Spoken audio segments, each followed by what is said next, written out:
My name is Cheryll Hill. I'm the Associate Director of Transportation, and I've been here for 46 years. I started as a school bus driver in 1978 and drove a bus till 1997, and then went into the office as a supervisor, lead driver, and then this last role as Associate Director.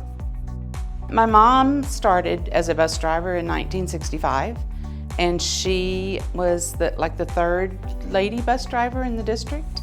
She always had the mindset that education for our Cypress students was important, and she wanted transportation to be as safe and efficient as possible, and it kind of instilled me to do the same thing. We are always trying to think of the best way to do things, the most efficient way to do things, but the safest way to do things. Everybody that works here, I feel, takes a lot of pride in what they do. It's like a family, and we're all there for each other. We're proud of each other. We want to help each other be successful.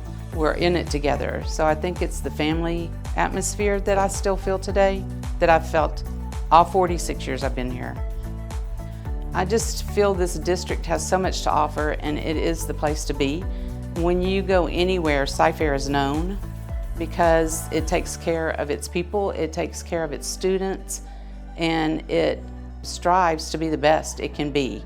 And I think that makes me feel good to know that I'm part of that. I'm proud of it, to know that I'm part of a district that sees the importance of that education. For more information on how you can drive CFISD, visit www.cfisd.net.